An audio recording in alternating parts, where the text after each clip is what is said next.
Hey guys, happy new year and welcome back to my channel. So we are about to start a brand new year of making things, hopefully some more patterns because not many came out last year, and all sorts of stuff going on in here. But before we do that, I need to address the actual studio itself. Now, I only made this like 10 months ago, but already there are some things that I want to change about it. So we need to do those changes and then we can start with the new year.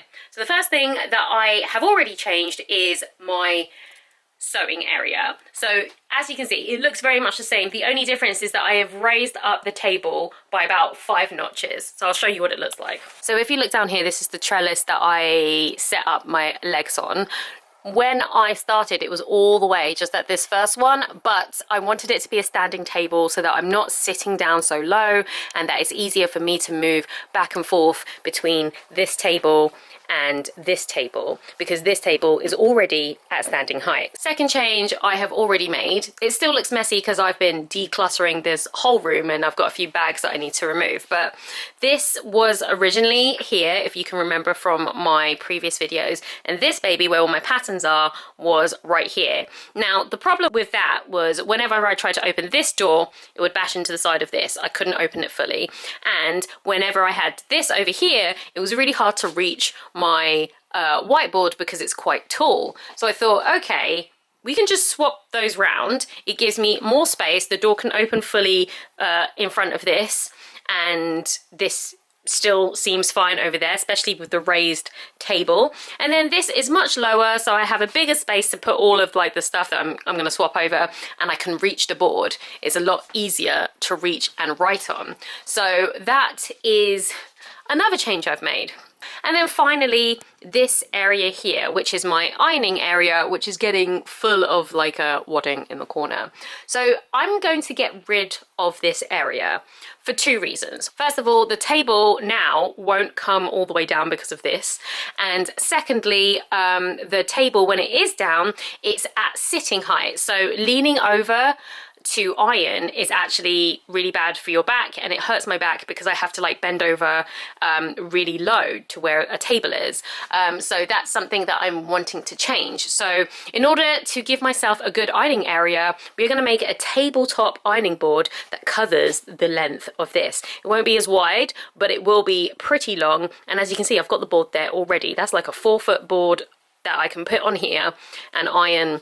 At the moment I'm using this ironing pad, but I'm going to do the same thing that I did to this table to turn it into an ironing table to this board. So I'm actually going to get rid of this whole thing. You can get different inserts for this square here, and you can get a cabinet that opens up and has 3 shelves. So I'm actually going to buy that cabinet, and instead of putting it in here, I'm putting the cabinet under here because this supporting leg, as you can see, is too short now. The cabinet is going to be a supporting cabinet because it's the right height.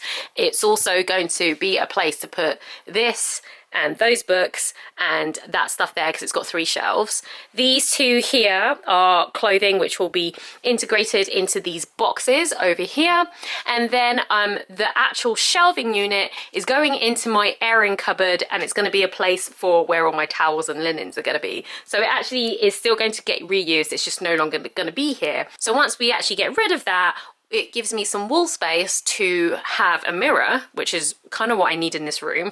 And also I can put up some artwork, which is something I've been wanting to do, but as you can see, not a spare wall in sight. I know, I absolutely gabbed on there, but there is one more thing that I want to make. I want to make myself a studio apron. Now, yeah, I know, like, why do I need an apron? I'm not cooking or anything. I don't want a full apron. I just want like a half one, like a barista one. But you get them a lot in studios. It's where I can keep my scissors that I'm working on, a tape measure, chalk, all the things that I need for the project that I'm working on, instead of putting it down on the table and it disappearing, because that's exactly what happens every time I'm working on something. My snips, snip something, put it down, I turn back 2 seconds later, where are the snips? I don't know. They just go into the void until I finish my project and I'm tidying up, and then I find them in a really random place. So having an apron with little like holders for my scissors, for my tape measure and stuff, I can just grab the stuff that I need off my wall and then walk back and forth and have it there with me. And then when I've finished the project, then I can put it all away and hang up my apron. Also, it makes me feel like I'm like at work because it's kind of a uniform, and I'm going to embroider it using my embroidery machine. I'm so excited. I don't know what I'm going to put on it, but it's going to be cool. Okay, all right, it's going to be great. So yeah, now that I've told you everything I'm going to do, let's get to it, because I know you're just bored of watching me gab. You just want to watch me do stuff. So let's do stuff. Let's do stuff. Woo! To make an ironing board, you need 3 things. Well, 4 things. You need your board, which I have here. It's like 4 foot wide. It's pretty big. You need an insulating material. Last time I just used any wadding that I had. This time I'm using a special wadding formulated for making ironing board covers, like oven gloves, things that you might put really, really hot things on. The insulating wadding on one side and this kind of silver stuff on the other, and that's the stuff that insulates the heat and makes it kind of heat proof. So I'm going to be using this, and then as a top layer I'm going to be using this just like plain white cotton, and you can get this really cheap. You can use any kind of quilting cotton that works. It's got good heat retention. And yeah, if you want, I decided mine was going to be plain, so we're going with the plain. And then to put it all together, you're going to need a pair of scissors, and then you're going to need a staple gun and some staples. In my case, the staples are a little bit too long, so I've also got a mallet to flatten down the legs of the staples on the other side. I'm going to do 2 layers of the insulating material and then 2 layers of the cotton. And then that's it. Like, I could put a little backing on the back. I probably will later. Yeah, it should be a fairly quick project. So like, let's just do it.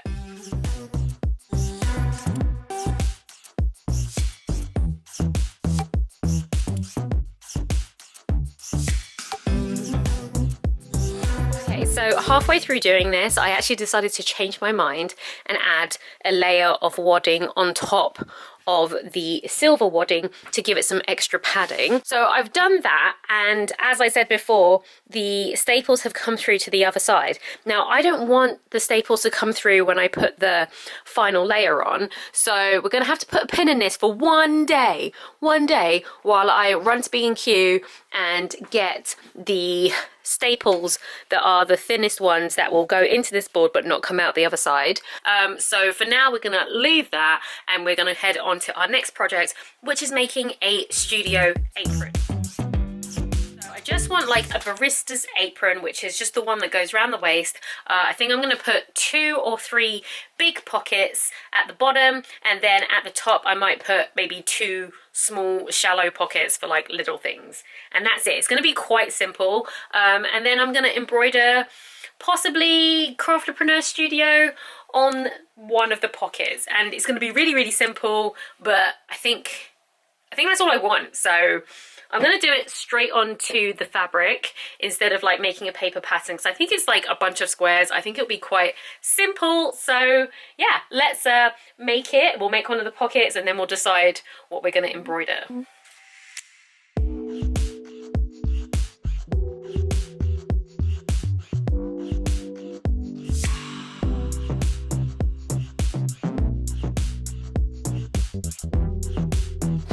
Okay, so here is my super simple design for the apron. I've got like this rectangle here. I've already folded over the top, and we've got the fold for the bottom for the hem. I've also made a line here because we're going to have the pockets go here. Now for the pockets, really, really simple. I've just done a short length, which is going to go across the top like this. That top bit's already been folded over, and then we'll sew it down and make some stitches here to make pockets. And then for the bottom bit is exactly the same. That's going to be sewn down like that. We're going to have it so that when I fold over the sides, that will go with it, and then we're going to put one there. So I have 2 big pockets and 3 small pockets at the top, and I've already made my straps that when I fold over the top bit and fold that over, that will get also folded into the fold. And I think that's just going to be like a super simple thing. But yeah, that literally took me about like 35 minutes to just, you know, calculate and put together. And now I'm just going to kind of stitch all the things together, hem everything. And before I put this giant pocket on, we're going to figure out what we're going to embroider either here or at the bottom. I'm not sure. That's what we're going to figure out now. Okay, so this video is probably going to be just as chaotic as all my other videos are because I'm chopping and changing between all the projects that I'm making. So yesterday I started making the ironing board and then had to stop because the staples I had, which were quite long, were poking through to the other side and it didn't look great. So this morning I went out and I picked up the smallest staples that I can fit in my staple gun and it works fine. So we are going to finish that now. I also last night started making my apron, but because I need to embroider, I want to put the Crafterpreneur studio onto there along with my logo. I want to put that on the apron, and in order to do that I need to be able to get the SGV or the PNG files that I have and turn them into embroidery files. So in order to do that I have to get embroidery software. I did a bit of research and there is one that's called Ink Stitch, which I think is like free, it's open source, so I can use it, but it's like a bit of a learning curve. So I'm going to go back to finishing my ironing board, and then this afternoon I'm going to do a couple of YouTube videos showing me how to use it, and as you can see, try and get this logo here and size it so that I can turn it into, I think it's a JEF file, JEF or something like that, and then that's something that I can put onto my embroidery machine and then embroider it straight onto the apron. Other than that, it would be a really straightforward project, but because I'm trying to customize it and use my machines, it's become a lot more complicated. But it's good because I needed to know how to create my own embroidery patterns because I want to be able to do that instead of always having to buy them and like try and change them. I want to know how to like have a picture or a drawing and turn that into an embroidery. So that's what we're going to learn this afternoon, but right now, because I've got all the tools to finish this ironing board, we're going to do that now. So hopefully you're still following along. It's not too choppy and changey for you. But yeah, let's get into this because I'm going to need that ironing board anyway to finish the apron. So yeah, let's just get on with it.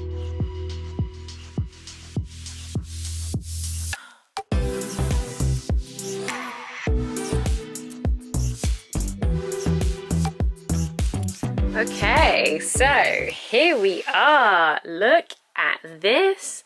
I'm actually kind of impressed with myself. This is really nice. Now, I should have ironed it before I put it on, but that's fine. I pulled it really quite tight and there's an extra layer of padding, and I'm pretty sure as soon as I get the iron on this, it's going to be nice and smooth. Can't really see because of the bloody sun, but yeah, looking very good. Let me show you what the underside looks like. So this is what the underneath is looking like. I went with a double layer of fabric. I did the long sides first, tight here, extra tight there. Then I did the middle of these side bits, and then the corners I kind of pinned together in the middle and flattened. I didn't want to cut any of the corners. And it's nice having these padded corners so it's not completely like on here is a little bit raised. Yeah, very nice. I'm quite happy with my work. So, ironing board done. Now we can learn how to create our own embroidery, and I'll be back when I know how to do it and I'll show you what I'm going to put on the apron. Okay, so I changed my mind. I'm going to make another ironing board, but this time a smaller one for smaller things and also something that maybe I can just have by the side of me when I'm doing small projects. I have this wool and denim mixed. It's like recycling. I got it from a food package that we had delivered with this was the insulating material to keep it cool, and we get one of these every week. So I've been saving some of it because I was like, that would make really good wadding for like oven gloves, and I want to make some heat pads for when you put pots and stuff for the kitchen. So as you can see, I've got quite a bit of it because I get a box every week full of food and this is in it. So I don't have all of them, but I have basically an unlimited supply of this really warm wadding. So I'm going to make a mini ironing board, but I'm going to make like one half of it like a hump because I've been looking at a lot of like Russian sewing tutorials, and a lot of their like ironing stuff, they've got all sorts of different shapes and stuff for different parts of clothing. And one tutorial I was watching, she had a ironing board that was about this big, but it was domed because it was for like hip curves on skirts and stuff. So I thought about buying them. They're really hard to find. You have to go deep into like the Russian websites. But then I thought, I've got all of this stuff and I've literally just made an ironing board. I'm pretty sure if I cut this and kind of like dome it up, I can make my own. So while we're in the making mood, I'm going to attempt to make something that's kind of like just a small like dome, something for like a hip curve or for like slight curves in seams, and we'll see if it works. Because if it works, then I don't need to buy them. I'll show you one that I did buy from Russia. Ooh. It was this thing here, which is for shoulders, and it's really high quality, made with wood. This is like a really dense foam, and it's so that you can make jackets and blazers. This is like the shoulder portion, and you've got for like a small shoulder and a much bigger one. So this is the big one that the medium one that I got, and it's covered in like this nice stretchy cloth. Perfect. So maybe I'll just make my own. I'm gonna do it. You know me, I'm impulsive. Let's try it.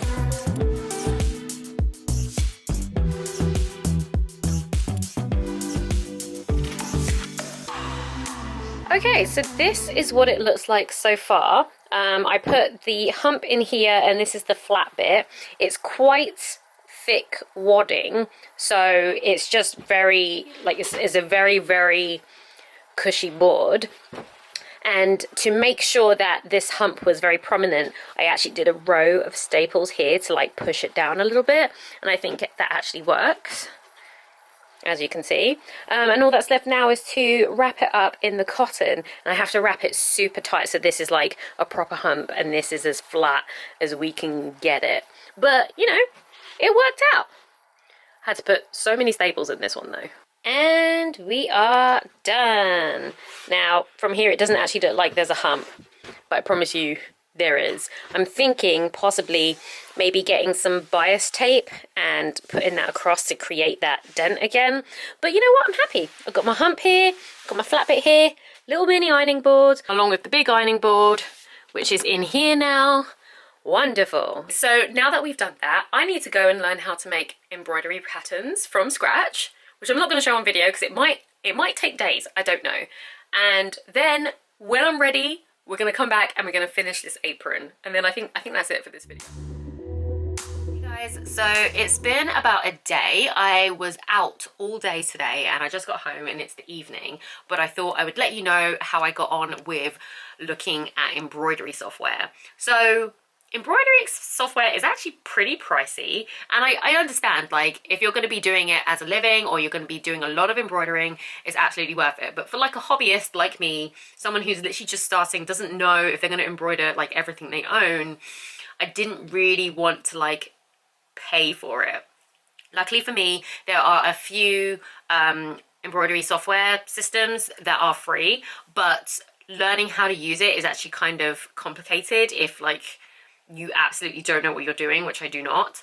And I didn't want to have to spend like a week learning how to use it just to do like 5 logos. So my next best option was to go onto one of the ones that are really user-friendly and use one of their free trials to try out the systems, and then be able to save any projects that I make from that. So I have come up with Hatch. I think it's called Hatch Embroidery. Let me have a quick look. Yeah, Hatch Embroidery Digitizer. Super easy. You can literally take any picture or like vector file that you have, you put it in and you go to auto digitize, and it just turns it into an embroidery pattern. And then you can like press play and see how it will sew up, and you can choose what type of stitches. It's really user friendly. And if I decided to start like an embroidering business or making patches, I would absolutely buy this because it really just took the guesswork out of everything. It was so easy. So because I'm able to do a 30-day free trial, I've been making up like quite a few different logos so that I can save them and use them after the free trial has ended. So that's like, it's actually a pretty good free trial. So at the moment, this is what I'm doing. So I've been playing around with my logo and my name in lots of different colors. And as you can see here, it shows you the different stitches that you can choose, as well as it breaks down the actual things that are going to be stitched. And over here is like how it will be stitched on the actual machine. That's like a fast forward version. So I actually think that's really, really cool. The thing about this though is that Hatch only works on Windows, and I've got a Mac. So I had to download a free trial of Windows 11 so that I can use this. So I'm doing a 30-day free trial of Hatch and a 14-day free trial of Windows. So technically I only really have 14 days to make as many embroidery designs that I know that I'm gonna make in the future on this, save them, and then I can just like delete that off my system, and then it's done. No more free trial. But yeah, so it's pretty cheeky, but I'm doing it, and I'm going to now test this and see what that looks like on my machine, and then we are going to put it right here just on one pocket. There's going to be a big pocket of my apron, which I've already kind of started stitching all of the edges so that there's no raw edges. So that is going to go right there.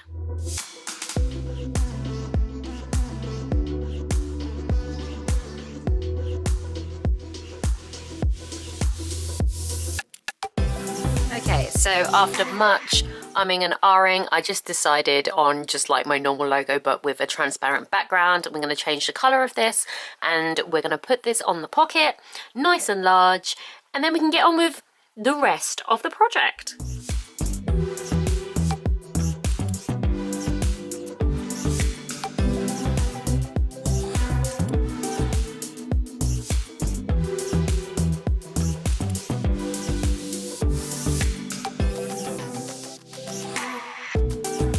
Okay, so my embroidery is done. It's looking pretty good. Crafterpreneur Studio in a really nice green.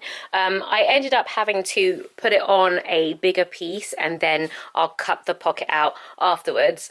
Again, like, I'm still a beginner at this embroidery stuff. So now that I've got this, I'm going to first put some interfacing at the back of this, because I don't want to snip any of these threads. So I've got some black woven interfacing, which I'm just going to put on the back of this to seal it, and then like nothing is going to be pulled out accidentally, and it also gives a nice back to the inside of the pocket. And then we'll cut out the pocket and put it on to the apron, and then we can finally finish sewing it.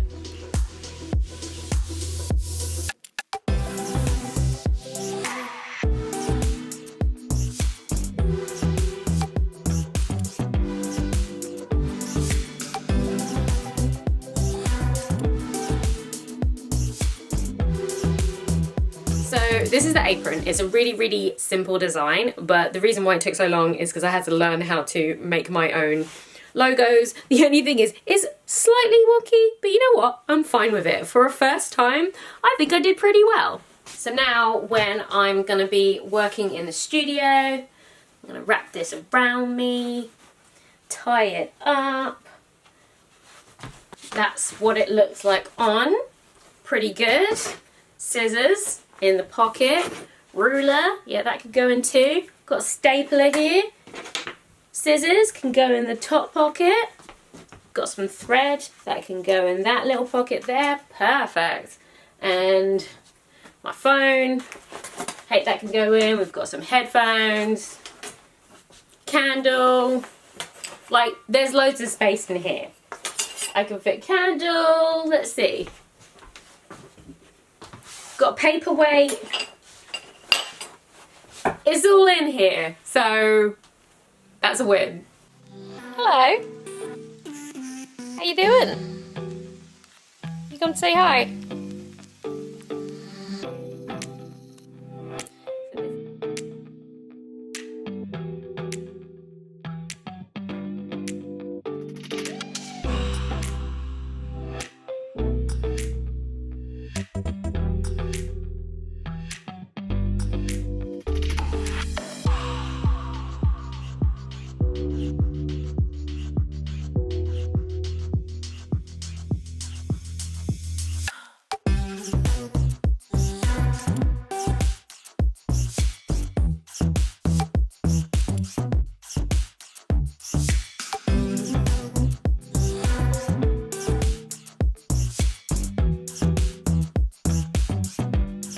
So I'm really happy with how my apron turned out. I walk in, put my apron on, I fill it with stuff, and I just get on with my work using my new ironing board. Super happy. So yeah, this video was a little bit different from my normal this is what I'm making, but it was absolutely necessary for the studio. So thank you for watching to the end of the video. If you enjoyed this video, hit that like button. Let me know what you think in the comments. Have you made your own ironing board before? Would you make yourself a studio apron? And if you haven't already, then subscribe, and I will see you guys in the next video.